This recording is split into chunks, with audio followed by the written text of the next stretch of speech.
on. This is one of my favorite things to do because everyone gets like amazed of like, oh, this is how you cut an onion. So onions, right? I remember in culinary school, one of my first weeks, I was tasked with cutting up a whole entire bag of onions. And my chef thought it was funny to not teach me the correct way to cut onions so I wouldn't be crying. I have never been in so much pain, and I was crying the whole time. My boyfriend picked me up and he's like, what happened? I was like, I was cutting onions. So then the next day, my chef taught me the correct way to cut onions, and now I will teach you all the correct way to cut onions. So I'm just going to move these other knives off the cutting board. So one of the most important parts of cutting onions is do not cut that little end nub off of the onion. That is where the majority of the gas is held in the onion. And once we release that, that's what really starts to actually make us cry. So we want to keep that in. Another trick that you can do, so onions don't need to be held in the fridge, but I like to hold mine in the fridge because I find that it actually reduces down the amount of gas also that it produces while I'm cutting it. And I did look into this, and holding it in the fridge does not disrupt any of those beautiful, beautiful anti-cancer, anti-inflammatory properties of it. So feel free, you can store it outside the fridge or in the fridge, whichever one you prefer. So to start with it, we're going to cut it just right in half because we want to create a flat surface. So with most cutting, we want to, the flatter the surface that we can make, the safer it's going to be so it doesn't roll around. So taking our knife, right, our extension of our hand, taking our hand in a claw, very, very important, right? We don't want to cut the tips of our fingers off. We hold the onion and we cut right through it. Now we have it right in half. Now we can cut this little front part off, and that sometimes would make it a little bit easier to peel. So we just chop a tiny bit of that off, and then we're gonna peel it back. And I wish you all could be here with me to notice that it doesn't even really smell like onions yet, which is nice. It will as I let it sit there. But for right now, I have that where I have this little sweet time, right, where I can play around with it. So I don't know if you want to maybe move to the closer camera so I can show this to everyone. All right. So for your onion, we are first going to do a dice. So I want to show you all how I did that dice. So now what's really nice is the onion is all intact, right? So it's staying together. We're going to make little slits through the onion. Now, if you notice, I'm not cutting all the way through it, right? It still is held together. Now you could make these as big or as small as you like. If you want to do a really tiny dice, you make them really close together. If you want to do like a chop, right, you would make them a little farther apart.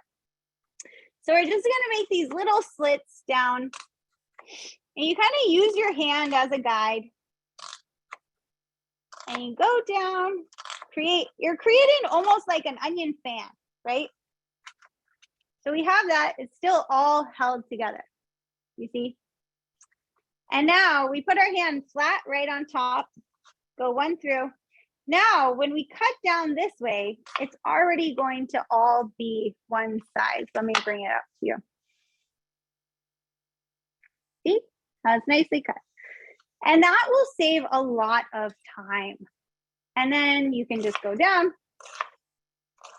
and then you have your whole dice. Now, if we want to do a slice, right? So you're still going to have half your onion. We'll cut off that little front part. I'm going to move this out of the way so that you can all see. And you peel it back. I think the hardest thing can be peeling onions sometimes than grabbing that little thing. But you just want to grab it, and then once you get a hold of it, you just pull back.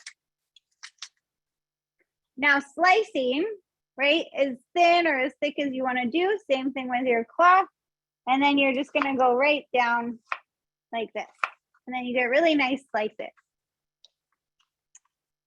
And you can use those to pickle, to caramelize, different things, right? So I'm going to show also with a red onion. So red onions, white onions, yellow onions, they're all beneficial, all amazing. So good for us. They have a little bit different flavor. The red onion is a little bit sweeter. So it can be great to use more in raw applications. And we're actually going to use a little bit of it to pickle, do a nice little quick pickle on it. And so you peel the red onion back. Another difference with the red onion compared to the white onion is there's a property in them called anthocyanins, which is a really great antioxidant. So it's really, what I say all the time is variety, variety, variety, and play around, right? Because using that variety will show you different things that you really like. So we're going to make little slices with this. Another great technique when you're learning to dice and slice things is put on music. So once you get music going and it has that rhythm, that can also get you in a nice little rhythm to be able to kind of chop it down. So that is our slice. And then if you're to do like a rough chop, right? How I was talking about with the recipe about rough chops. So that's a very easy one in the sense that you don't have to be exact. You're actually just trying to cut it up quickly, I think.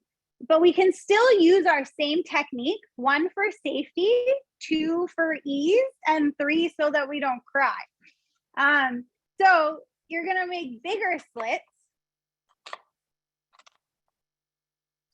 And you're not gonna go through the middle, and then you just chop it up, and then you have a nice big chop. And those are really great for soups and stews, things that you're gonna be blending, right? They don't need to be tiny because you're gonna blend it up. So those are all of our onions. So let me just clean this up really quick. And if you can all see, I am still not crying, and I just chopped up 2 onions, right? So it really, really helps to kind of hold that back little nub on there to keep it from releasing all of the gas.